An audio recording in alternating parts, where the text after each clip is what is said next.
Salut à tous et à toutes, bienvenue sur Oh My Day. Et si vous êtes toujours là pour ce 14e jour de vidéo, et si vous êtes toujours là pour ce 13e jour de vidéo, c'est fantastique.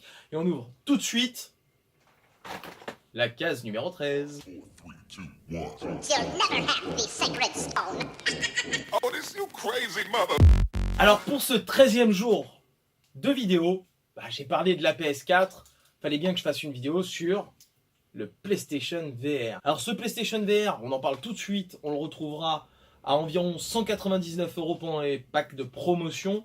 Je vous le mets en description. On va pas oublier d'acheter les manettes pour pouvoir vraiment bien utiliser le casque et la caméra qui sera aussi apparente. Comme j'en ai vaguement parlé dans la vidéo de la PlayStation 4, la caméra, vous la retrouverez pour une soixantaine d'euros, toujours dans la description.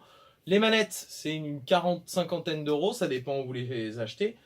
Et comme je vous ai dit, le casque 199 €, c'est un surcoût. Vous pouvez acheter les deux manettes, c'est encore mieux. Ce casque, quel intérêt il a? Moi je trouve que la VR est plutôt pas trop mauvaise, l'immersion est très bonne. Elle a un gros défaut, mais je sais pas si c'est lié à tous les casques ou spécifiquement à celui-ci. Ça rend malade. Moi je peux pas utiliser le casque très longtemps. Parce que par exemple j'ai testé le casque sur Skyrim. Au bout d'un quart d'heure de jeu, je commençais à me sentir pas très bien. Et encore, Skyrim est bien fait pour une chose, c'est que c'est un système de saut. J'ai déjà testé des jeux où vous avancez directement comme ça, vous avez la sensation de marcher et vous marchez pas. Je peux vous dire que c'est quelque chose d'horrible. Et ça, je pense que c'est lié à tous les casques, parce que votre cerveau il doit pas comprendre. Il se dit tiens, c'est bizarre, je bouge pas, et pourtant je vois bien que ça bouge dans tous les sens ici. En quoi il est pratique? Bon, déjà, il est bien parce que quand vous le... Il est vraiment confortable. Vous pouvez le mettre avec des lunettes. Moi, je mets le casque avec les lunettes et c'est super bien au niveau du maintien. La mousse frontale ou la mousse au niveau de l'arrière de la tête, c'est vraiment agréable à porter.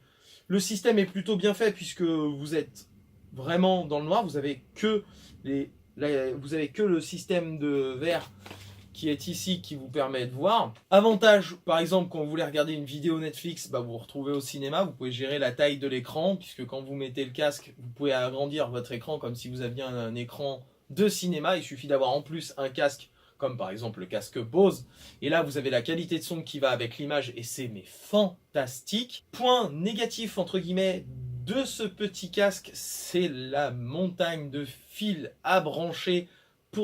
Pour pouvoir utiliser ce casque, il faut brancher un HDMI qui part de l'écran jusqu'au module, du module jusqu'à la console, et un autre qui part du module jusqu'au casque. Heureusement, Sony a bien pensé une partie de son casque, c'est-à-dire qu'il a mis une rallonge de câble, ce qui permet d'être à l'utilisation quand même relativement agréable, mais je trouve que à l'installation, c'est quelque chose d'assez embêtant. Étant donné que j'ai perdu toute la fin de la vidéo sur laquelle je faisais ma conclusion sur le casque VR, je suis en train de retourner la vidéo.